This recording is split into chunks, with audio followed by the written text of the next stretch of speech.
Assalamualaikum warahmatullahi wabarakatuh teman-teman. Kembali lagi sama Ibu Nani. Hari ini kita akan belajar mengenai pengamalan Pancasila di masyarakat. Sebelum kita belajar, yuk kita berdoa dulu. Bismillahirrahmanirrahim. Rabbi zidni ilman warzuqni fahman birahmatika ya arhamar rahimin.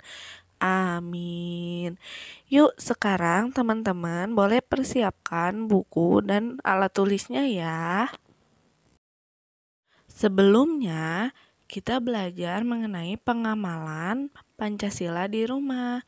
Kemudian pengamalan ketika bermain bersama teman-teman dan pengamalan di sekolah. Nah, sekarang kita akan belajar mengenai pengamalan Pancasila di masyarakat. Simak baik-baik ya teman-teman penjelasan dari Ibu. Nah, menurut pengamalan Pancasila yang pertama di masyarakat, kita harus melakukan yang pertama, melaksanakan ibadah agama masing-masing. Kemudian, tidak mengganggu orang lain yang sedang beribadah. Yang ketiga, memberikan kesempatan kepada orang lain untuk melaksanakan ibadah. Misalnya, rumah kita dekat dengan tempat peribadahan seperti masjid, gereja, atau vihara. Nah, ketika ada orang-orang yang sedang beribadah, kita tidak boleh berisik agar tidak mengganggu orang-orang yang sedang beribadah ya teman-teman.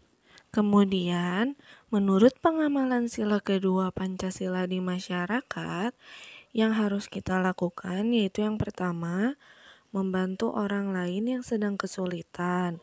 Yang kedua, bersikap murah hati kepada semua orang.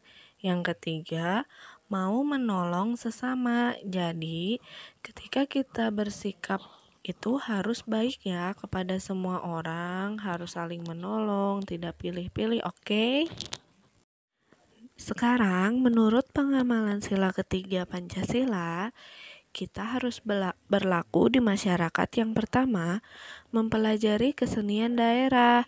Misalnya, kita mempelajari angklung atau tarian-tarian seperti tari jaipong.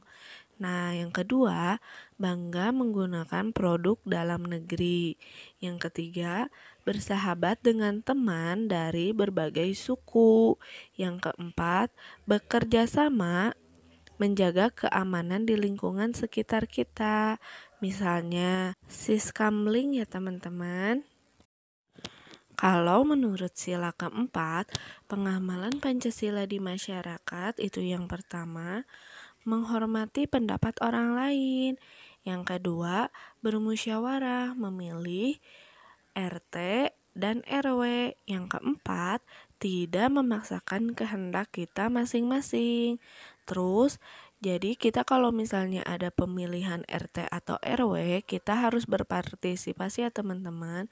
Misalnya, kita memiliki hak suara untuk memilih. Jadi, kita harus datang untuk memilih RT atau RW tersebut. Oke? Kemudian, menurut sila kelima Pancasila, yang kita harus lakukan di masyarakat itu, yang pertama, gotong royong membersihkan lingkungan.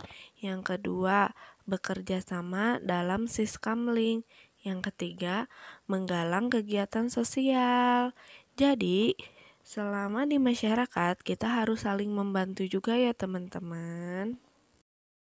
Selanjutnya, kegiatan teman-teman yang pertama, teman-teman boleh menjawab pertanyaan di buku Bupena halaman 66, 67, 75, dan 77. Itu di checklist ya teman-teman. Yang kedua, teman-teman boleh mengisi buku Bupena halaman 80. Selamat mengerjakan.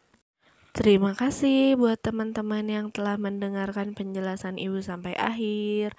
Tetap semangat belajar ya. Jangan lupa murojaah, sholat duha, dan sholat 5 waktu. Jangan lupa juga membantu orang tua. Wassalamualaikum warahmatullahi wabarakatuh.